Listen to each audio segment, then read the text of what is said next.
Bienvenidos a otro video. Hoy vamos a ver otra historia fascinante y les pido que primero se suscriban al canal para poder ayudarles con más contenido como este en el futuro. Vamos a ello. Parte 1. El mensajero escogido. Desde los inicios de la humanidad, la idea de que Dios se comunica con los hombres por medio de enviados especiales ha fascinado el corazón humano. A través de sueños, visiones o palabras directas, los mensajes celestiales siempre han sacudido lo más profundo del alma. Pero surge una pregunta inevitable: ¿quiénes son estos portadores? ¿Cómo distinguir a los verdaderos voceros de Dios de los que solo afirman hablar en su nombre? Entre todos los nombres que resuenan en las escrituras antiguas, uno brilla con una fuerza incomparable: Moisés. Su historia no es solamente religiosa, es también una epopeya de transformación, liberación y despertar espiritual. Su vida comienza bajo amenaza. Un niño hebreo nace en Egipto cuando el faraón ha ordenado la muerte de todos los varones israelitas al nacer, Éxodo 1:22. Su madre, Jocabed, impulsada por el amor y la fe, esconde al niño en una cesta recubierta de brea y lo deposita en las aguas del Nilo, confiando en que el cielo intervendría. Y así sucede. En una ironía marcada por la providencia, es la hija del mismo faraón quien encuentra al bebé llorando. Conmovida, lo adopta y lo cría dentro del palacio que había ordenado su muerte. Moisés crece como parte de la realeza, educado en toda la sabiduría de Egipto, domina idiomas, aprende estrategia, liderazgo y diplomacia. Sin embargo, nunca olvida su origen. Su sangre hebrea grita más fuerte que el oro de los salones imperiales. La transformación comienza cuando presencia el sufrimiento de su pueblo. En un arrebato de justicia, mata a un egipcio que maltrataba a un esclavo hebreo. Obligado a huir, se refugia en Madián, donde cambia los lujos por la vida humilde de pastor. Allí, en el silencio del desierto, Dios lo prepara para una misión impensable. Un día, mientras cuida el rebaño de su suegro Jetró, Moisés presencia algo asombroso: una zarza ardiendo que no se consume. Ese fuego marca el encuentro con el Dios de sus antepasados. Al acercarse, una voz lo llama: Moisés, Moisés. Y le ordena: quítate las sandalias, porque el lugar que pisas es sagrado. Éxodo 3:5. Desde el fuego, el Altísimo revela su nombre: yo soy el que soy. Una declaración que rompe la lógica humana y revela el carácter eterno e inmutable de Dios. Es entonces cuando Moisés recibe su llamado: volver a Egipto, enfrentar al faraón y liberar a los hijos de Israel. Pero Moisés duda. Alega no ser elocuente ni apto. Dios no lo reprende, sino que le ofrece ayuda: tu hermano Aarón hablará por ti. Éxodo 4:14-16. Con un simple cayado y la autoridad divina, Moisés regresa al imperio de su juventud. Ya no como príncipe ni como fugitivo, sino como profeta. Frente al faraón, proclama: así dice el Señor, Dios de Israel, deja ir a mi pueblo. Éxodo 5:1. El faraón se burla, rechazando al Dios de los hebreos. Entonces comienzan los juicios divinos, 10 plagas que sacuden los cimientos de Egipto. El agua se convierte en sangre, ranas invaden los hogares, insectos plagan las ciudades, el ganado muere, úlceras afligen a todos, granizo arrasa los campos, langostas devoran lo que queda. Y una oscuridad total cubre la tierra. Cada plaga desafía a un dios egipcio, revelando su impotencia ante el Dios de Israel. La 10ª plaga es la más devastadora: la muerte de todos los primogénitos egipcios. Esta es la gota final. En medio del dolor, el faraón llama a Moisés y le ordena que se lleve a su pueblo. Aquella noche, mientras los hebreos, protegidos por la sangre de un cordero en sus puertas, son testigos del juicio, nace su libertad. La Pascua queda establecida como símbolo eterno de salvación y misericordia. En su salida, llegan al Mar Rojo, atrapados entre el ejército egipcio y las aguas. Una vez más, Dios actúa. A una señal de Moisés, el mar se abre. El pueblo cruza en seco. Cuando los egipcios intentan seguirlos, las aguas se cierran, aniquilándolos. Lo imposible se convierte en realidad. La desesperanza se transforma en victoria. Pero la libertad no es el final. Es el comienzo. En el monte Sinaí, Moisés sube a encontrarse nuevamente con Dios. Truenos retumban, relámpagos iluminan el cielo, el pueblo tiembla. Desde lo alto no solo llega fuego, sino un pacto, una alianza sagrada que dará forma a una nueva nación. Allí, Moisés recibe las tablas de la ley, escritas por el dedo de Dios.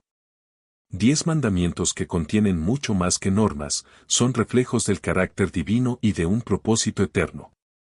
No son solo reglas, sino la base de una vida consagrada. Sin embargo, mientras Moisés demora en el monte, el pueblo cede a la impaciencia. Fabrican un becerro de oro. Moisés, al ver esto, rompe las tablas. Pero donde hay juicio, también hay gracia. Dios le permite subir otra vez y escribir la ley nuevamente, guiado por él. Durante siglos, surgirán debates: ¿quién escribió realmente la ley? ¿Había más mandamientos? ¿Cuál era el mensaje completo del Sinaí? Pero una verdad permanece: Dios eligió a un hombre, Moisés, para servir de puente entre el cielo y la tierra. Para pronunciar lo inefable. Para llevar la voz del Eterno a los oídos de los hombres. Y su camino no comenzó con poder, sino con duda. No con confianza, sino con temor. Pero fue a través de él que nació un pueblo y se selló un pacto que aún resuena a través de los siglos. Parte 2. El encuentro de Moisés con Dios y los 10 mandamientos. Cuando Moisés subió al monte Sinaí, lo hizo con la misión de recibir de Dios las instrucciones que establecerían la alianza entre el Señor y el pueblo de Israel. Allí, Dios le entregó las tablas de la ley, que contenían los 10 mandamientos, los pilares de un código moral destinado a guiar la vida del pueblo. La primera tabla trataba de las responsabilidades del hombre hacia Dios, incluyendo la adoración exclusiva al Creador y el respeto por su nombre. La segunda se centraba en las relaciones humanas, abordando la justicia, la honestidad, el respeto por la vida y la propiedad. Estos mandamientos buscaban formar una sociedad justa, fundamentada en la reverencia a Dios. Lo que muchos desconocen es que el Pentateuco, la Torá, está lleno de otros mandamientos además de los 10. En total, se enumeran 613 preceptos, conocidos como mitzvot, que los judíos deben seguir para vivir en armonía con la ley divina. Estos preceptos, que abarcan desde rituales religiosos hasta asuntos sociales, constituyen la base de la tradición judía y de la conducta moral del pueblo de Israel. Sin embargo, la entrega de los 10 mandamientos no fue un evento aislado. A lo largo de la historia, muchas civilizaciones desarrollaron códigos éticos similares. Hammurabi, rey de Babilonia, también subió a una montaña sagrada para recibir las leyes de los dioses, grabadas en piedra, con el propósito de gobernar a la humanidad. Siglos después, Mahoma, en su jornada espiritual, recibiría revelaciones divinas en una montaña. Estas similitudes provocan preguntas: ¿Moisés copió estos códigos o simplemente representa un arquetipo de líder elegido por Dios para transmitir sus leyes? El acontecimiento del monte Sinaí y los 10 mandamientos que Moisés recibió probablemente no surgieron de la nada. La historia demuestra que Egipto y las civilizaciones mesopotámicas ya poseían códigos legales parecidos, como el de Hammurabi, que abordaban temas como la propiedad, el homicidio y la justicia. La diferencia es que en Sinaí estas leyes fueron proclamadas directamente por Dios, convirtiendo a Moisés en un intermediario divino, no solo en un legislador humano. Cuando Moisés descendió del monte y vio al pueblo adorando un becerro de oro, su indignación fue inmensa. Aquellos que acababan de recibir el pacto con Dios ya estaban cayendo en la idolatría. En su furia, Moisés rompió las tablas de la ley que Dios había escrito con su propio dedo, señalando así la ruptura del pacto entre Dios y su pueblo. Este acto no fue meramente simbólico, sino una representación clara de cómo el pecado y la desobediencia pueden quebrar la relación sagrada establecida. Después de este evento, Moisés volvió a ascender al monte Sinaí para recibir nuevas tablas, esta vez escritas por él mismo bajo la guía de Dios. La diferencia entre ambas versiones genera cuestionamientos sobre el proceso de transmisión de la ley. ¿Fueron los textos manipulados con el tiempo o realmente fueron registrados según la voluntad divina? Las versiones canónicas, como las que se encuentran en la Biblia, ¿son un reflejo fiel del mensaje de Dios o han sido modificadas por quienes las transmitieron? Aunque algunos teólogos sugieren que el proceso de transmisión implicó alteraciones, la mayoría de los creyentes sostiene que, más allá de posibles cambios, la esencia de las leyes divinas permanece intacta. Incluso los textos apócrifos, como los encontrados entre los esenios, una secta judía que produjo numerosos escritos en el período intertestamentario, ayudan a entender la pluralidad de interpretaciones y la constante búsqueda de una vida justa conforme a la voluntad divina.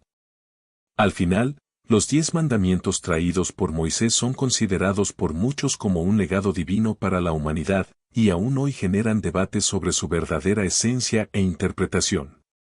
Sin embargo, más allá de las especulaciones, el mensaje de Dios, entregado a Moisés y al pueblo de Israel, sigue siendo uno de los fundamentos de la moralidad, tanto en contextos religiosos como sociales. La búsqueda de justicia y paz, establecida en estos mandamientos, continúa siendo un desafío relevante no solo para los judíos, sino para todas las naciones. El encuentro de Moisés con Dios en el monte Sinaí es, por tanto, un hito no solo en la historia bíblica, sino también en la construcción del pensamiento moral y ético que influiría en múltiples culturas a lo largo de los milenios. Parte 3. Los mensajeros de Dios y la revelación divina. La Virgen Santísima y la Biblia nos enseñan que Dios, en su misericordia, se comunica con su pueblo a través de mensajeros. Estos enviados tienen la misión de transmitir su palabra y llevar consuelo y orientación. Desde el Antiguo Testamento, vemos cómo Dios se comunica de manera constante con su pueblo por medio de los profetas, enviándoles mensajes de esperanza, conversión y fe. Desde Moisés hasta los profetas de Israel, la comunicación divina fue clara y con propósito. Moisés, el gran libertador, recibió instrucciones directas de Dios en el monte Sinaí. Estas no eran simples leyes, sino una guía celestial para una nación entera, revelando la profundidad del cuidado y la providencia divina.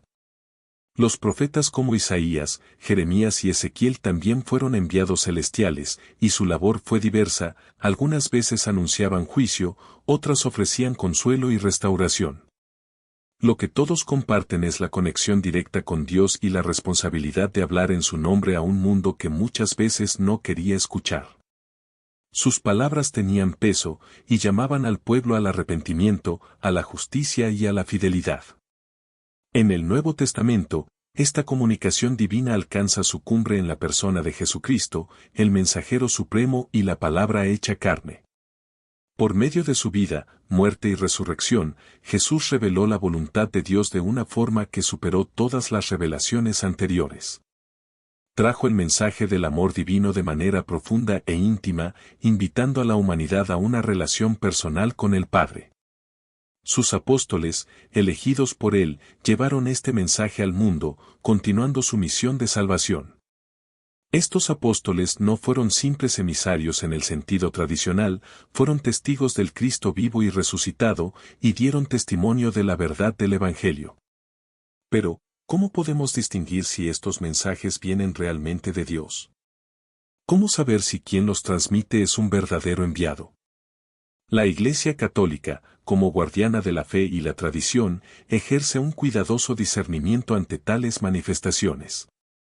Antes de aceptar cualquier mensaje, evalúa la vida y cordura del vidente, asegurando que esté en plena comunión con las enseñanzas cristianas. Este discernimiento no es fruto de desconfianza, sino una responsabilidad para proteger la pureza de la fe. Un verdadero mensajero de Dios estará siempre alineado con las enseñanzas de la Iglesia y no buscará fama personal ni atención. La Iglesia también examina los frutos del mensaje. ¿Conduce a una relación más profunda con Dios? ¿Fomenta el arrepentimiento, la humildad y la caridad? ¿O lleva al error, la división o la exaltación personal? Estas son preguntas cruciales al evaluar cualquier revelación, ya sea pública o privada. Estamos llamados a ser sabios, atentos y orantes, recordando que incluso Satanás puede disfrazarse de ángel de luz, 2 Corintios 11:14. Por tanto, no debemos aceptar ciegamente todo lo que se proclama como mensaje divino, sino confrontarlo con las verdades eternas del Evangelio. Además, la Iglesia analiza la coherencia del mensaje con los evangelios y la doctrina oficial, incluyendo revelaciones privadas y apariciones como las de la Virgen María. Es importante comprender que, aunque estas apariciones pueden ser edificantes y espiritualmente ricas, no son obligatorias para la fe.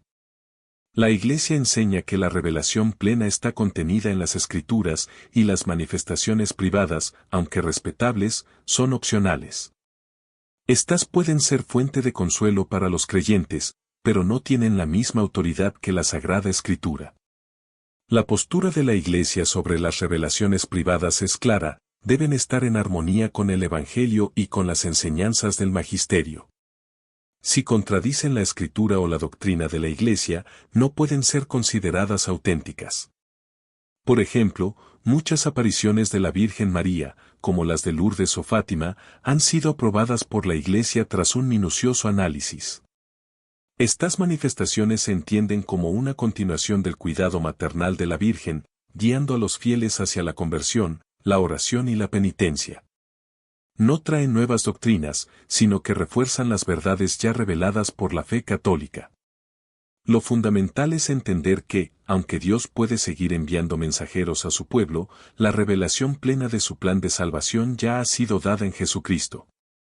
Como dice la carta a los Hebreos, en otros tiempos Dios habló a nuestros antepasados por medio de los profetas, muchas veces y de diversas maneras, pero en estos últimos días nos ha hablado por medio de su Hijo, Hebreos 1:2.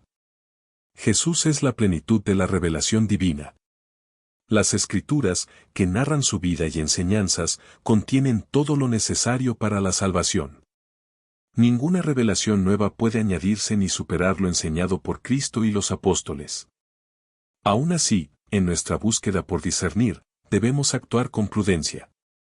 A menudo somos confrontados con afirmaciones de apariciones divinas y revelaciones sobrenaturales.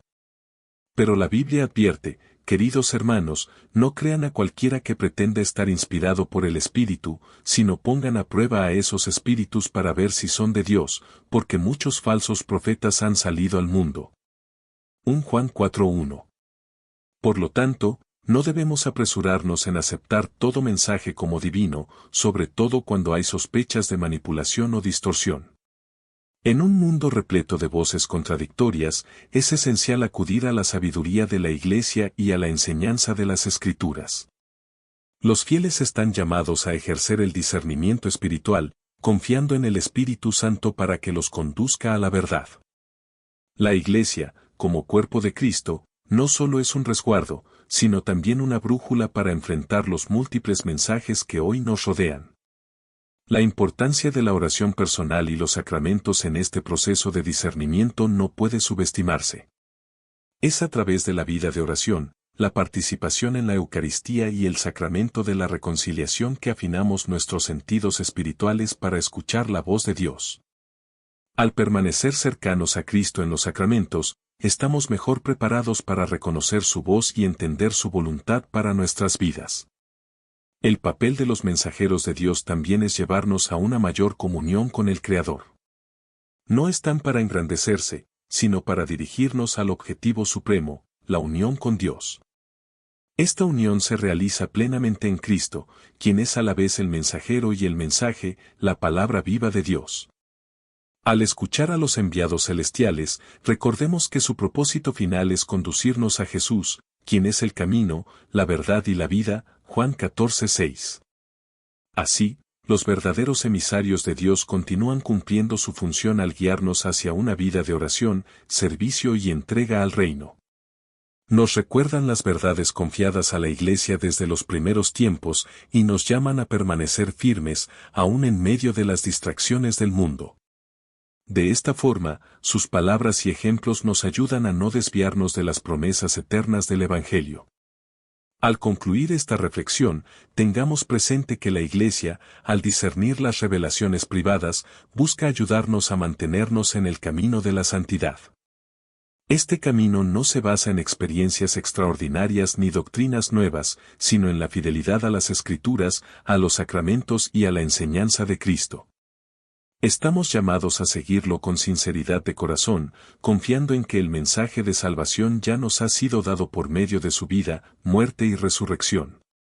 Que sepamos escuchar su voz y la de sus verdaderos mensajeros con discernimiento, humildad y fe, viviendo siempre según su voluntad. Parte 4. La figura misteriosa de Jesús y sus años tempranos. La figura de Jesús siempre ha estado rodeada de misterios y preguntas, muchas de las cuales siguen siendo objeto de debate hasta hoy. No solo su mensaje, sino también su origen y papel en diversos movimientos históricos generan discusiones. Algunos, por ejemplo, especulan sobre el papel de María Magdalena, asociándola con una líder revolucionaria o incluso como amante de Jesús, sugiriendo que la figura de Jesús podría haber sido mucho más compleja de lo que la tradición cristiana transmite. Y, con el tiempo, surgen otras preguntas: ¿fue Jesús simplemente un hombre común, con rasgos humanos como el sarcasmo y la irreverencia, o fue verdaderamente el Hijo de Dios, como proclaman las Escrituras? Las interrogantes sobre la verdadera identidad de Jesús, si fue un líder revolucionario, un maestro espiritual o el Hijo del Sol, siguen presentes. En Belén, lugar de nacimiento de Jesús, la tradición cristiana marca el inicio de una era que cambiaría para siempre la historia de la humanidad, pero existen divergencias respecto al lugar exacto de su nacimiento. Los evangelios de Mateo y Lucas afirman que Jesús nació en Belén, mientras que Marcos y Juan sugieren Nazaret como su lugar de origen. Galilea, de donde provenía Jesús, era una región marginada, considerada periférica por muchos judíos, y el nacimiento en Belén, como descendiente de David, tenía sentido para el cumplimiento de las profecías mesiánicas. Pero el tema del censo decretado por César Augusto, que obligó a José y María a viajar de Nazaret a Belén, también es discutido por los estudiosos. Algunos historiadores cuestionan la existencia de este censo y sugieren que el relato podría estar distorsionado, poniendo en duda tanto la fecha como la historia del nacimiento de Jesús. La narrativa bíblica también sugiere que, tras el nacimiento de Jesús en Belén, Herodes el Grande, al enterarse del nacimiento de un rey de los judíos, ordenó la muerte de todos los niños menores de 2 años. Huyendo a Egipto, Jesús y su familia regresan a Palestina después de la muerte de Herodes, pero evitan Belén por temor a la persecución del nuevo rey. La ausencia de relatos en los evangelios durante la infancia y juventud de Jesús complica aún más la narrativa, dejando a muchos preguntándose qué ocurrió realmente en ese periodo. ¿Fue criado en Nazaret, como sugieren los evangelios, o vivió otros eventos formativos en otro lugar? Con el paso del tiempo, surgieron diversas tradiciones, no todas en concordancia con los textos bíblicos, que ofrecían diferentes historias e interpretaciones sobre la vida de Jesús. Incluso antes de su nacimiento, la profecía ya estaba en acción. Por ejemplo, en el libro de Isaías encontramos una enigmática profecía sobre el nacimiento de un niño que sería luz para las naciones. Esta profecía señala la venida de un niño que traería salvación al mundo, un tema que fue repetido por el ángel en el Nuevo Testamento. Esta tensión entre la precisión histórica y la creencia teológica marca el debate sobre la verdadera vida y naturaleza de Jesús. La certeza de su nacimiento es fundamental, pero su historia, su misión, sus palabras, sus obras, presenta mucho más de lo que cualquier relato histórico podría abarcar. Capítulo 5. Persecución y rebelión contra el sistema. Tras los acontecimientos, la persecución contra Jesús comienza a intensificarse. Desde el principio, tanto Herodes Antipas en Galilea como el Imperio Romano reconocen la amenaza que representa. El Evangelio de Marcos, en el capítulo 3, relata que los fariseos se alían con los seguidores de Herodes Antipas con el objetivo de eliminar a Jesús. En este contexto tenso, Jesús nunca entra plenamente en las ciudades, la única excepción ocurre en Jerusalén, donde su entrada se convierte en un acto de rebelión contra los gobernantes. los sacerdotes del templo y las autoridades romanas. Es en este escenario tumultuoso donde se manifiesta la ira de Jesús. Al entrar en el templo, expulsa a los cambistas y comerciantes, volcando las mesas y mostrando con valentía y enojo que no aceptaría la explotación religiosa y económica del pueblo. Este acto representa una crítica directa al sistema opresor que dominaba Jerusalén. Jesús, refiriéndose a la higuera que no da fruto, condena el templo, sugiriendo que debería ser destruido como símbolo de fracaso espiritual. A medida que el movimiento gana impulso, su popularidad crece, pero esto también atrae la atención de las autoridades, que comienzan a conspirar en su contra. Después de ser traicionado por Judas Iscariote, Jesús es arrestado en el jardín de Getsemaní, un lugar lleno de significado. Y es llevado a ser juzgado tanto por las autoridades judías como romanas bajo la supervisión de Pilato. La tortura y crucifixión de Jesús se llevan a cabo de forma brutal, y es colocado entre dos criminales, no simples ladrones comunes, sino hombres que, como él, intentaron cambiar el orden social y fueron aplastados por el sistema. La crucifixión de Jesús, el castigo más cruel de la época, se ve como el castigo de un revolucionario que desafió el poder establecido. Sin embargo, su muerte y resurrección tienen un impacto profundo. El mayor milagro de Jesús no fue solo su poder sobre la muerte, sino su propia resurrección, un signo de que el reino de Dios estaba realmente entre nosotros. Los milagros realizados durante su vida no solo fueron para sanar, sino también para revelar su identidad divina. Sanando a ciegos, resucitando muertos y realizando otros prodigios, mostró a sus seguidores que era el Mesías prometido, aunque muchos aún no comprendían este misterio.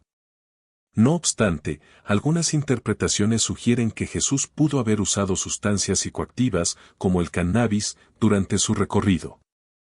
Esto se basa en estudios sobre el uso de plantas medicinales en el Antiguo Testamento y el aceite de unción mencionado en Éxodo, que incluía ingredientes como mirra, canela y posiblemente cannabis.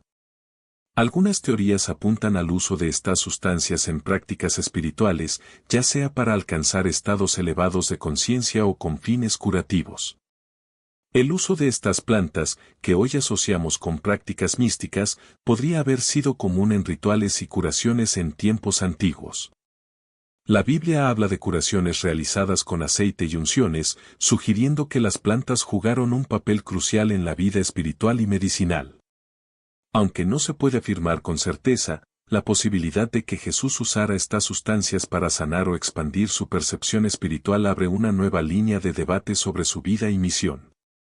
Finalmente, el papel de María Magdalena sigue siendo un punto central de discusión. Históricamente, es vista como una de las discípulas más cercanas a Jesús, y su importancia va más allá de ser solo una seguidora. Fue la primera en presenciar la resurrección de Jesús, recibiendo la misión de anunciar a los demás apóstoles que él había resucitado. Algunos estudiosos sugieren que María Magdalena pudo haber sido una figura más central en el movimiento de Jesús, posiblemente desempeñando un papel de liderazgo, lo que alteraría la visión tradicional de su relación con Jesús.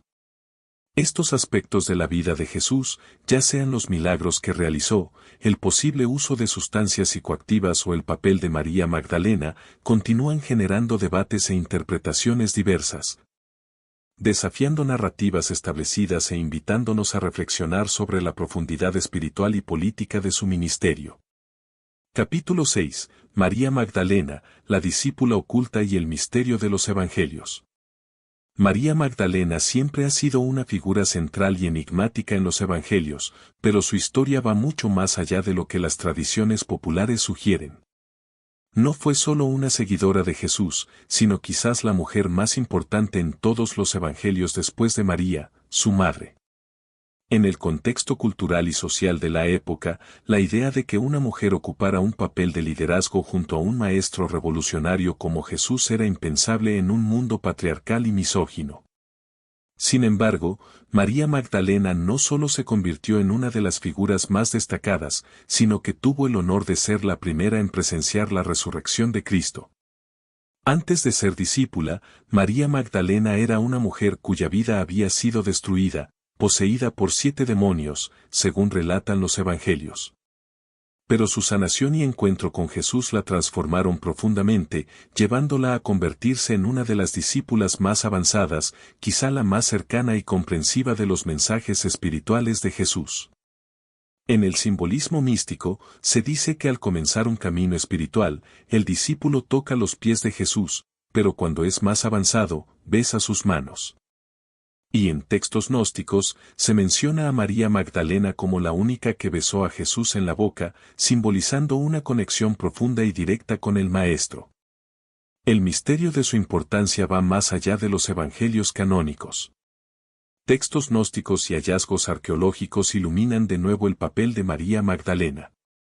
Un ejemplo es el Evangelio de María, hallado en el Códice de Armín, que revela a María Magdalena no solo como una seguidora, sino también como una líder en el movimiento cristiano primitivo. En este Evangelio, se la muestra serena cuando otros discípulos temen predicar el Evangelio, recordándoles el valor que Jesús les transmitió. María Magdalena asume la responsabilidad de predicar la palabra de Jesús, enfrentando la resistencia de otros discípulos, como Pedro, que cuestiona su autoridad. El Evangelio de María, aunque fragmentado, ofrece una visión de María Magdalena como figura clave, reconociendo claramente su liderazgo. Este Evangelio nunca formó parte del Nuevo Testamento, pero su existencia plantea preguntas fundamentales sobre el papel de la mujer en la formación del cristianismo temprano. María Magdalena no fue solo una seguidora, sino una de las discípulas más importantes, una mujer que pudo haber sido considerada sucesora del movimiento de Jesús, no por ser su amante, sino por su profundo entendimiento de sus enseñanzas y su importancia espiritual. La revelación de que María Magdalena ocupó un puesto de liderazgo es uno de los mayores secretos ocultos por la tradición cristiana y plantea la cuestión de cómo habría sido la historia del cristianismo si ella hubiera sido plenamente reconocida. La idea de que fue la primera testigo de la resurrección de Jesús también sugiere un papel de importancia divina, siendo la primera llamada por Jesús después de su muerte y resurrección. Que Jesús se le apareciera a ella y no a otros discípulos podría interpretarse como una indicación de que María Magdalena, como primera testigo, desempeñó un papel crucial en la continuidad del movimiento cristiano. El papel de María Magdalena como primera testigo de la resurrección tiene profundas implicaciones teológicas. Muestra que Jesús le confió el evento más significativo en la historia cristiana, el anuncio de su victoria sobre la muerte. Este honor único, otorgado a una mujer en una época en que las mujeres tenían escaso reconocimiento social, desafía las expectativas culturales. Esta elección divina señala que en el reino de Dios todos son iguales y que el llamado divino no está limitado por restricciones terrenales. Además, el testimonio de María Magdalena cuestiona las jerarquías tradicionales en la Iglesia, convirtiéndola en un arquetipo para quienes han sido marginados o ignorados por la sociedad. Además, el Evangelio de María Magdalena sugiere que ella representó el retorno de una idea espiritual femenina en el cristianismo primitivo.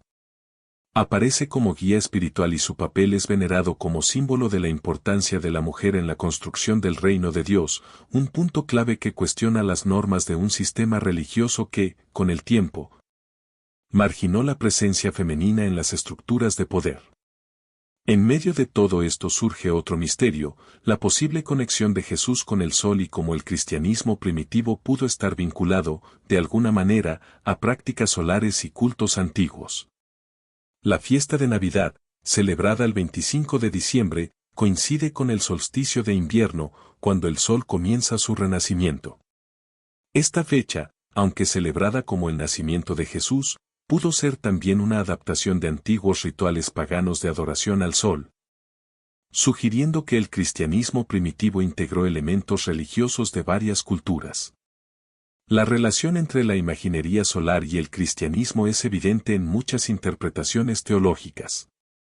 Jesús es llamado a menudo la luz del mundo, Juan 8:12, y en el arte cristiano temprano se le representa como una figura radiante, semejante al sol, símbolo de la luz de la verdad que vence a las tinieblas.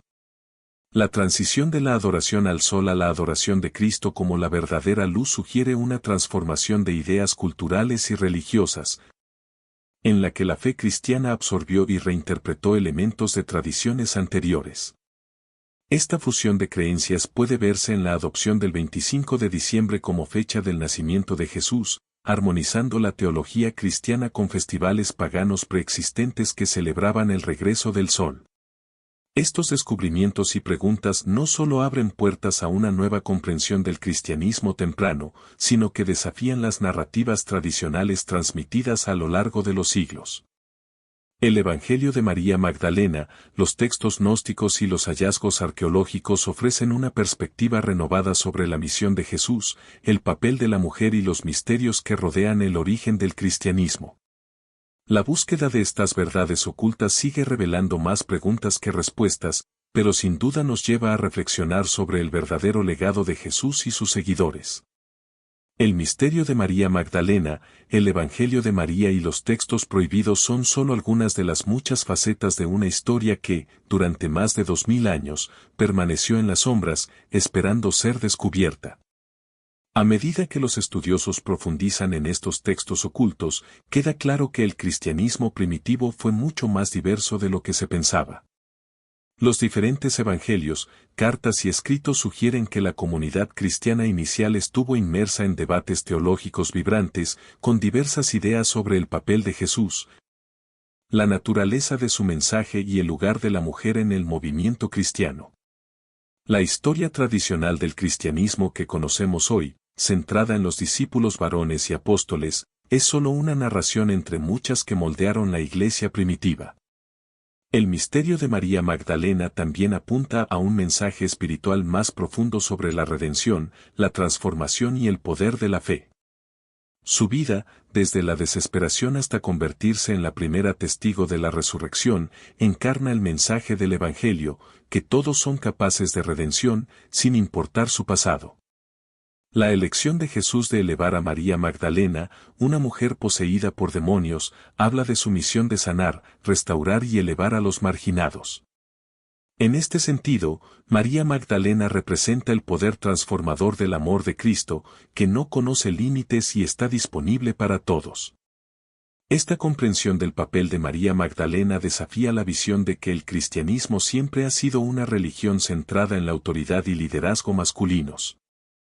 En cambio, abre la posibilidad de que el cristianismo primitivo, en su forma más pura, fuera un movimiento que valoraba las percepciones, el liderazgo y las contribuciones de las mujeres. A medida que seguimos explorando estos aspectos ocultos de la fe, quizá descubramos una historia más inclusiva y diversa de la Iglesia, que honre las contribuciones de figuras como María Magdalena y otras que fueron marginadas u olvidadas por las narrativas dominantes. Capítulo 7. Evangelios apócrifos y la figura de María Magdalena. Los evangelios apócrifos son textos que surgieron mucho tiempo después de los relatos de los evangelios canónicos, datando entre el siglo II y el siglo V después de Cristo, cuando los apóstoles y sus primeros discípulos ya no estaban presentes. Estos escritos, frecuentemente vinculados al gnosticismo, presentan una versión radicalmente distinta de la vida y las enseñanzas de Jesús.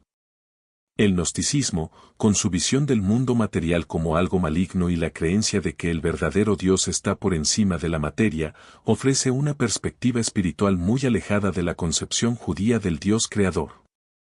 Estos evangelios comparten en común una teología que cuestiona la humanidad de Jesús, presentándolo como una figura espiritual, pero no verdaderamente humana. El gnosticismo cristiano, al enfatizar el conocimiento directo de Dios, desafía la estructura eclesiástica tradicional que comenzaba a consolidarse en el Imperio Romano. Los primeros obispos, al establecer la ortodoxia cristiana, consideraron estos textos como heréticos e iniciaron una persecución contra los gnósticos. Poseer estos evangelios se convirtió en un crimen, y muchos de estos escritos fueron escondidos o destruidos. Capítulo 8. El papel de Judas y María Magdalena en los evangelios apócrifos. La comprensión tradicional cristiana de Judas y María Magdalena se transforma profundamente cuando se contrasta con los evangelios apócrifos, especialmente el Evangelio de Judas y el Evangelio de María Magdalena, que ofrecen perspectivas alternativas sobre la vida de Jesús, su misión y el papel de sus discípulos. El Evangelio de Judas, de traidor a elegido. En los evangelios canónicos, Judas Iscariote es señalado como el traidor, aquel que entrega a Jesús a los romanos, condenado a la infamia y al castigo eterno. Sin embargo, el Evangelio de Judas propone una visión completamente distinta. En este texto, Judas no es un traidor, sino un colaborador necesario en el cumplimiento del plan divino. Se lo presenta como un elegido, encargado de liberar a Jesús de su cuerpo físico, considerado indigno para la naturaleza espiritual del Cristo. Según este Evangelio, la misión de Judas es revelada directamente por el propio Jesús, quien le confiere un papel esencial en la historia de la salvación. Su acto de entrega, lejos de ser una traición, es interpretado como una acción altruista, en sintonía con el propósito divino, permitir que Jesús trascienda la materia y alcance su liberación espiritual. Al facilitar la crucifixión, Judas abre el camino para la realización de la profecía. El Evangelio de Judas también refleja el conflicto entre los gnósticos y la Iglesia ortodoxa. Aquí, la cruz deja de ser solo un símbolo de sufrimiento para convertirse en representación mística de la liberación del alma. La crucifixión es interpretada como una transición hacia lo eterno, coherente con la enseñanza gnóstica sobre la separación entre el alma y el cuerpo material. María Magdalena, la discípula elegida. En el Evangelio de María Magdalena, su figura también se redefine. A diferencia de la imagen presentada en los evangelios oficiales, donde se la reduce frecuentemente a una pecadora arrepentida, en los textos gnósticos se destaca como una figura clave, con profunda sabiduría espiritual. María Magdalena es descrita como la discípula preferida de Jesús, con un conocimiento superior y un lazo íntimo con el Maestro. Ella es una de las pocas a quienes Jesús se aparece tras la resurrección, y es la primera en recibir el encargo de anunciar esta revelación a los demás discípulos. Este liderazgo de María Magdalena refleja las tensiones en la iglesia primitiva, donde la participación femenina en los asuntos espirituales fue poco a poco marginada. En los evangelios gnósticos, María emerge como guía entre los apóstoles, continuando activamente la misión de Cristo. Este evangelio revela una etapa del cristianismo en la que lo femenino ocupaba un lugar relevante, una visión que con el tiempo fue borrada por la historia oficial de la Iglesia. A medida que se cerraba el canon bíblico y se celebraban los concilios que establecieron la ortodoxia cristiana, figuras como María Magdalena fueron silenciadas y su importancia espiritual disminuida. La sabiduría femenina y la exclusión eclesiástica. Con la institucionalización de la Iglesia en el Imperio Romano, las mujeres fueron progresivamente excluidas del liderazgo religioso. En los primeros tiempos, ellas desempeñaron papeles fundamentales en las comunidades cristianas, enseñando y liderando en las iglesias domésticas. Sin embargo, tras el Concilio de Nicea y los decretos que fijaron las doctrinas centrales del cristianismo, su voz fue callada. María Magdalena, como figura central en los textos gnósticos, representa esa sabiduría divina y el anhelo por la comprensión auténtica del reino de Dios.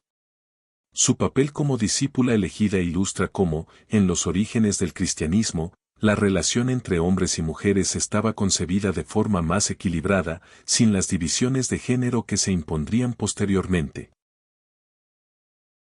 El Evangelio de Pedro y la resurrección mística. El Evangelio de Pedro, por su parte, presenta una versión ampliada de la resurrección, incluyendo detalles ausentes en los textos canónicos. En este relato, Pedro adquiere mayor protagonismo, y la resurrección se narra con una carga simbólica intensa. Esta versión, descubierta en 1886, destaca por interpretar la crucifixión y la resurrección como actos profundamente espirituales y no meramente físicos. Este evangelio subraya la visión gnóstica según la cual la salvación no es un acontecimiento corporal, sino una transformación interior del alma. Al igual que el Evangelio de Judas, el Evangelio de Pedro evidencia la pugna interna dentro de la iglesia primitiva entre los enfoques gnósticos y los ortodoxos sobre el misterio de Cristo. Parte 9. El Evangelio de Pedro y la resurrección. El Evangelio de Pedro ofrece una versión singular de la crucifixión y resurrección de Jesús, revelando elementos que difieren de las narrativas bíblicas tradicionales. En lugar de atribuir la responsabilidad de la ejecución de Jesús a Poncio Pilato y Herodes, como ocurre en los evangelios canónicos, este evangelio sugiere que fueron otros agentes los responsables, presentando así una narrativa alternativa. Uno de los momentos más intrigantes es la descripción de la resurrección. Cuando el centurión y sus guardias se acercan al sepulcro y presencian el milagro, el texto revela que quedaron tan impactados que corrieron a informar a Pilato. Temiendo ser castigados por contar lo que vieron, suplicaron al emperador que les ordenara guardar silencio. Pilato, atemorizado, les ordenó mantener en secreto lo ocurrido. Esta escena sugiere un intento deliberado de suprimir la noticia de la resurrección, destacando las dificultades que enfrentaban los primeros seguidores de Cristo al testimoniar eventos tan extraordinarios. La gran pregunta que plantea esta narrativa es la naturaleza física de la resurrección, tal como se presenta en los evangelios canónicos. Para estos, la resurrección de Jesús no es solo un acto espiritual, sino también corporal. Jesús resucita en carne y hueso, lo cual contrasta con la visión gnóstica, que interpreta la resurrección como una transformación espiritual. Para los gnósticos, lo importante era la renovación interior, mientras que el cristianismo ortodoxo insistía en el renacimiento físico como prueba de la victoria sobre la muerte. Los evangelios canónicos muestran una estructura coherente, influida por tradiciones orales y corrientes de pensamiento de la época. Aunque no se conocen con certeza sus autores, los evangelios de Mateo, Marcos, Lucas y Juan se impusieron por el prestigio de las comunidades que los promovieron. La popularización de estos textos, entre finales del siglo I y comienzos del siglo II, ocurrió en un contexto de múltiples interpretaciones sobre la vida de Jesús. Las variaciones en la transmisión textual reflejan la flexibilidad de las tradiciones cristianas en sus inicios. La diversidad cristiana se tornó aún más compleja tras el Concilio de Nicea en el año 325, durante el reinado del emperador Constantino. Este concilio buscó consolidar una forma ortodoxa del cristianismo y suprimir las múltiples doctrinas existentes. Muchos textos considerados heréticos o apócrifos, como los gnósticos, fueron rechazados, y la Iglesia católica emergió como la autoridad religiosa dominante en el Imperio Romano. Constantino, tras su conversión, desempeñó un papel esencial en la unificación religiosa y política del imperio. Apoyó institucionalmente a la Iglesia y contribuyó a establecer una versión oficial de la fe cristiana. La selección de los evangelios canónicos fue tanto teológica como política, con decisiones estratégicas para unificar la fe cristiana y controlar la narrativa sobre Jesús. Muchos evangelios alternativos fueron silenciados. Esta guerra de ideas favoreció a la doctrina ortodoxa, relegando al cristianismo gnóstico. Este proceso de canonización dejó un legado complejo. Muchos se preguntan qué habría sido del cristianismo si los textos gnósticos hubiesen sido aceptados. La Biblia actual es el resultado de largos debates teológicos y decisiones políticas. No obstante, esta selección no elimina las profundas cuestiones que la Biblia plantea, como la violencia divina, el castigo y la redención.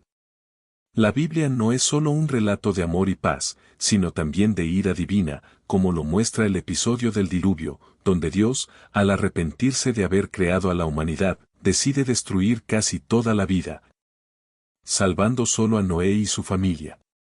El mito de Noé y el diluvio representa una relectura de la creación, revelando un Dios que, ante la corrupción humana, decide reiniciar el mundo con un remanente justo. Es un relato teológico que invita a reflexionar sobre la justicia divina y las consecuencias de las acciones humanas ante Dios. Parte 10. La ira de Dios y el desafío humano. Dios no puede tolerar la corrupción total ni la decadencia moral de la humanidad. Tras el diluvio, comenzó un periodo de reconstrucción, pero fue en ese momento cuando surgió la ciudad de Babel. Una ciudad que, en un acto de extrema soberbia, se convirtió en símbolo del desafío directo a la voluntad divina. La historia de la Torre de Babel revela el intento humano de alcanzar lo celestial, movido por el orgullo. Esta torre puede vincularse con la famosa estructura de Babilonia, reflejo de vanidad y arrogancia. Fue erigida con el propósito de alcanzar el cielo, algo que trasciende las posibilidades humanas. En la antigua Mesopotamia y en el cercano Oriente eran comunes los zigurats, templos en forma de pirámides escalonadas, algunos con hasta 7 niveles. Estas construcciones simbolizaban la intención de aproximarse a lo divino, pues se creía que los dioses habitaban en lo alto. Para los israelitas, esto constituía idolatría. El levantamiento de Babel representaba la ambición del hombre de equipararse a Dios, lo cual era inaceptable para el Creador. Según el relato bíblico, la edificación provocó la ira divina. Y este no fue un evento aislado. Muchos estudiosos bíblicos afirman que la ira de Dios se manifiesta de diversas maneras. No obstante, es esencial entender que el Dios de las Escrituras no se limita a la bondad, también es justo, y su poder inspira reverencia. Intentar alcanzar a Dios sin su guía equivale a una rebelión. No se trata de crecimiento espiritual genuino, sino de una competencia con el Altísimo. Este desafío, impulsado por la arrogancia, desencadena la respuesta divina. La Torre de Babel ilustra cómo la soberbia puede llevar al ser humano a intentar elevarse por sus propios méritos, como sucedió con Adán y Eva cuando desobedecieron en busca de sabiduría prohibida. Es el anhelo de independencia, de saberse igual a Dios, lo que origina la caída. Este impulso de dominar lo sagrado y de alcanzar lo inalcanzable ha acompañado a la humanidad durante siglos. En muchas culturas antiguas, aspirar a lo divino era parte esencial de su espiritualidad. Pero la Biblia deja claro que todos estos intentos resultan en fracaso. El hombre es limitado, y ninguna obra humana, por grandiosa que sea, puede tocar lo eterno. El relato de Babel confronta directamente nuestra comprensión sobre el orgullo y la verdadera humildad. No nos corresponde definir nuestro propio camino hacia Dios. Cuando desobedecemos su autoridad, lo que obtenemos no es unidad, sino confusión. La torre buscaba unir a la humanidad, pero al hacerlo sin Dios, provocó dispersión. El Señor, en su sabiduría, esparció a los pueblos por la tierra y confundió sus lenguas, frustrando sus planes. Esto demuestra que, sin su consentimiento, ningún proyecto prospera. La enseñanza es profunda, mientras más intentamos llegar al cielo por nuestras propias fuerzas, más cerca estamos de la ruina. Por eso, la humildad es vital. Las Escrituras enseñan que Dios se opone a los soberbios, pero favorece a los humildes, Santiago 4:6. Babel es la advertencia de que cualquier intento de usurpar el lugar divino conduce al fracaso. Además, esta historia es especialmente relevante hoy. Vivimos en una época marcada por la autosuficiencia y el deseo de control absoluto. Muchos buscan determinar su destino sin consultar a Dios. Pero, tal como ocurrió con Babel, lo que construimos sobre la arrogancia está destinado al colapso. Las Escrituras nos llaman a reconocer nuestros límites y a someternos a la autoridad divina. La dispersión de lenguas no es solo una división geográfica, sino un reflejo de la separación espiritual causada por la desobediencia. Cuanto más tratamos de exaltarnos, más nos alejamos de Dios y de los demás. Babel no solo habla de un castigo físico, sino de un distanciamiento del alma respecto a su Creador. Al contemplar este relato, debemos examinarnos. ¿Estamos intentando construir nuestras propias torres? ¿Estamos buscando la unidad desde nuestra voluntad, o estamos rindiéndonos ante la de Dios? Babel nos desafía a reconsiderar el rumbo de nuestra ambición y nos invita a reconocer nuestra dependencia del Señor. Solo así encontraremos la verdadera comunión y el propósito que Dios desea para su creación. La Torre de Babel sigue siendo un símbolo potente del orgullo humano y de la inutilidad de buscar a Dios sin él. Sirve como advertencia sobre los peligros de la autosuficiencia y como recordatorio del valor eterno de la humildad. mientras edificamos nuestras vidas y sociedades, que no olvidemos que el verdadero éxito solo llega mediante la obediencia humilde a la voluntad divina. Parte 11. La ira de Dios y el camino de Moisés.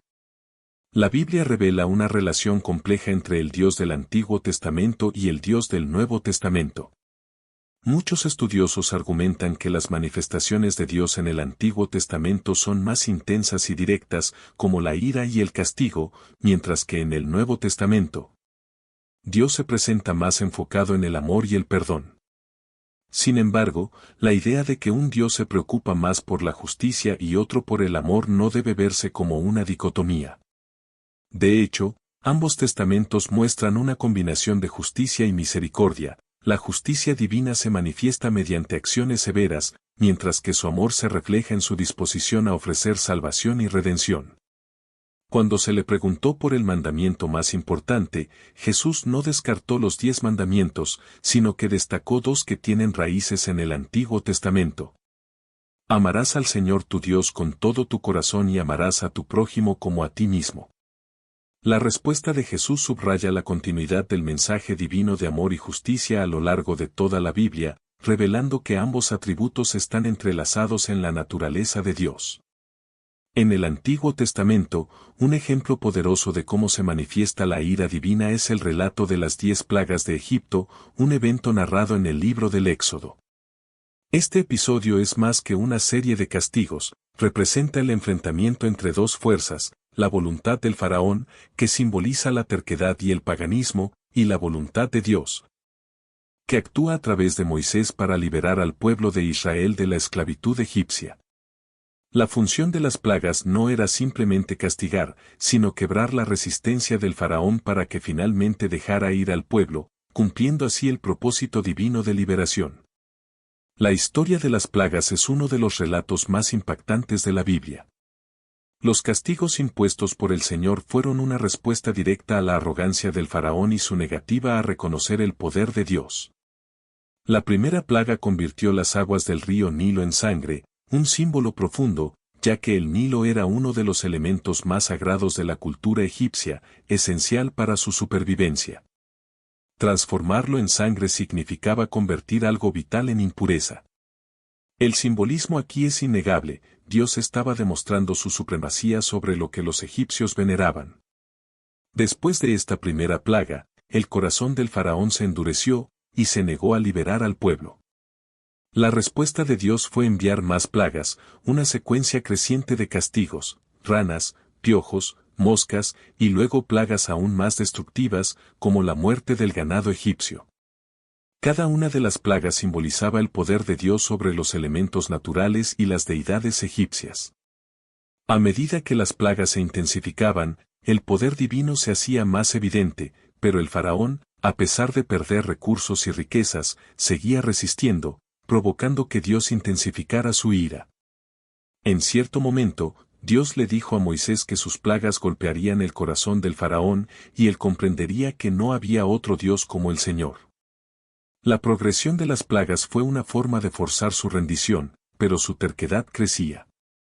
El faraón intentó negociar con Moisés, pero sus promesas eran vacías, y Dios, en su ira, no cedió, insistiendo en la liberación de su pueblo. Una de las plagas más devastadoras fue la muerte del ganado, una pérdida que amenazó la economía entera de Egipto y profundizó la crisis. Aún así, el faraón se negó a ceder. Este proceso culminó con la última y más aterradora plaga, la muerte de los primogénitos de Egipto, un castigo que finalmente quebró la resistencia del faraón. Dios advirtió a los israelitas que marcaran sus puertas con la sangre de un cordero, para que el destructor pasara por alto sus casas, salvando así a sus hijos. Esa noche, conocida como la Pascua, se convirtió en símbolo de la liberación del pueblo de Israel y un recordatorio de la misericordia de Dios en medio de su ira. Sin embargo, es importante comprender que estas plagas no fueron castigos arbitrarios, sino un reflejo de la guerra espiritual entre el poder divino y la obstinación del faraón. Dios utilizó estas plagas como una forma de demostrar su supremacía sobre las fuerzas del mal representadas por Egipto y sus dioses. La liberación del pueblo de Israel no fue solo una victoria política, sino una manifestación del plan divino de salvación. Este episodio también plantea preguntas sobre la naturaleza de la ira de Dios. Algunos pueden ver estas acciones como vengativas o excesivas, pero pueden entenderse como parte de un plan mayor de liberación. Dios, en su justicia, actuó para romper el dominio de la opresión y traer libertad a su pueblo. La ira de Dios, por tanto, no es un capricho, sino una respuesta necesaria ante la obstinación y el pecado de Egipto. Además, la Biblia nos enseña a no juzgar a la ligera, como dijo Jesús, no juzguéis, para que no seáis juzgados. Sin embargo, en el Antiguo Testamento, la justicia divina a menudo se manifiesta mediante acciones directas y a veces severas, como se ve en las plagas. Dios actúa con misericordia, pero su justicia también exige una respuesta contra el pecado y la desobediencia. Al reflexionar sobre las 10 plagas de Egipto, vemos una narrativa compleja de liberación, ira y redención. Revelan no solo el poder de Dios, sino también su paciencia, ya que dio al faraón muchas oportunidades para arrepentirse. Al final, fue la decisión del faraón y su desafío a la autoridad divina lo que llevó a una respuesta devastadora pero necesaria para cumplir el propósito divino, la liberación de Israel. La historia de Moisés y las plagas nos enseña sobre la soberanía de Dios, el costo del pecado y la importancia de reconocer su autoridad. Es un recordatorio de que, a pesar de la severidad de sus acciones, el objetivo final de Dios siempre fue la salvación y restauración de su pueblo. Parte final, la ira de Dios y el significado de las plagas en Egipto. A lo largo de la historia, los relatos de las plagas en Egipto han sido interpretados de diferentes maneras. Para muchos, estos acontecimientos reflejan a un Dios poderoso que, mostrando su ira, causó sufrimiento al pueblo egipcio como una forma de justicia. Sin embargo, esta perspectiva sobre la ira divina plantea preguntas complejas, especialmente cuando pensamos en el papel de Dios en la historia de la humanidad y cómo se manifiesta ante el mal y la opresión. El faraón, en su terquedad, se negó a liberar a los israelitas de la esclavitud, y esto tuvo consecuencias profundas. Pero a lo largo de la narrativa bíblica, hay algo crucial que siempre destaca, el carácter de Dios como Padre. Incluso en momentos de gran sufrimiento y destrucción, como las plagas, Dios no deja de mostrar misericordia. Su intervención es un intento de corregir el mal y la opresión, pero esto no impide que también muestre un lado de firmeza y justicia. Es interesante observar cómo la Biblia presenta frecuentemente a Dios como alguien que corrige, castiga, pero al mismo tiempo es amoroso y misericordioso. La historia del Éxodo y las plagas que caen sobre Egipto es un claro ejemplo de esto. Lo que muchos interpretan como una demostración de violencia divina, en realidad podría ser Dios llamando la atención sobre la opresión y la injusticia. La pregunta es, ¿estamos viendo realmente la historia de la manera correcta? Muchos estudiosos intentan explicar los fenómenos ocurridos en Egipto en términos científicos. Por ejemplo, existen hipótesis que sugieren que las plagas podrían haber sido causadas por fenómenos naturales, como un cambio climático que favoreció una mayor humedad y la aparición de plagas como moscas, mosquitos e incluso enfermedades que afectaron al ganado. Esto podría ser plausible en términos físicos. Sin embargo, el texto bíblico va más allá de las explicaciones científicas y nos presenta a un Dios que actúa en su soberanía, no simplemente como una fuerza natural, sino como aquel que interviene activamente en la historia para corregir el mal y promover la justicia. Otro punto interesante es la relación entre el faraón y las deidades egipcias. La religión egipcia creía que el dios Atón, el dios Sol, era invencible. Sin embargo, Dios, a través de las plagas, muestra que su autoridad y poder son superiores, que ningún dios humano puede competir con él. Esta idea se hace evidente en la plaga de la oscuridad. Durante 3 días, Egipto estuvo en completa oscuridad, mientras que los israelitas tenían luz en sus hogares. Es una manera clara de demostrar que, a pesar de la confianza de Egipto en sus dioses, el Dios de Israel mostraba su superioridad y la oscuridad representaba la opresión y la ceguera espiritual que pesaba sobre Egipto. Sin embargo, la última plaga, la muerte de los primogénitos, es la que realmente marca la diferencia entre el endurecimiento del corazón del faraón y la necesidad de la liberación del pueblo de Israel. Esta plaga es difícil de comprender a primera vista, pero es la manera de Dios para forzar al faraón a someterse a su voluntad. A veces, como humanos, no podemos entender las razones por las cuales Dios actúa de cierta manera. Esto ocurre no solo en el contexto del Antiguo Testamento, sino también en nuestra vida diaria.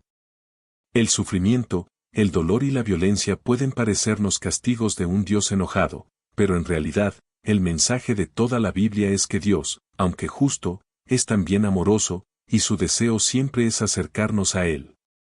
La dificultad para comprender la ira de Dios radica precisamente en cómo se expresa. Para algunos, la Biblia, con sus relatos de violencia y destrucción, puede parecer un libro que justifica actos terribles. Pero la clave para entender estos textos es darnos cuenta de que son mucho más que historias históricas o geológicas. La Biblia es un libro de mitología, símbolos y metáforas que revela profundas verdades espirituales. No es solo un libro de historia, sino un registro de cómo Dios se relaciona con la humanidad, cómo busca corregir los errores humanos y restaurar lo que fue quebrantado. Por supuesto, a lo largo de los años, han surgido muchas interpretaciones erróneas, y muchas personas han tratado de justificar actos violentos en nombre de Dios. Esto todavía se ve hoy cuando las religiones usan pasajes bíblicos para justificar actos de violencia u opresión. Sin embargo, es esencial que nos distanciemos de estas interpretaciones y veamos el corazón del mensaje bíblico, un Dios que, incluso frente a la violencia humana, ofrece una oportunidad de redención. La Biblia, contrariamente a lo que muchos piensan, no promueve la violencia, sino que nos muestra las consecuencias del pecado y la necesidad de cambio. La lección principal del Éxodo y las plagas en Egipto es que Dios controla la historia, no es un Dios distante o pasivo, sino uno activo y comprometido, que corrige la injusticia y al mismo tiempo ofrece su misericordia. La historia del pueblo de Israel no es solo una narrativa sobre un pueblo antiguo, sino un reflejo de nuestras propias vidas. Es un llamado a reconocer que a veces necesitamos cambiar de rumbo, que la opresión y el mal deben ser enfrentados, y que la verdadera fuerza está en Dios, quien siempre ofrece la oportunidad de redención y transformación. Si te gusta el video, suscríbete al canal, deja tu like y compártelo.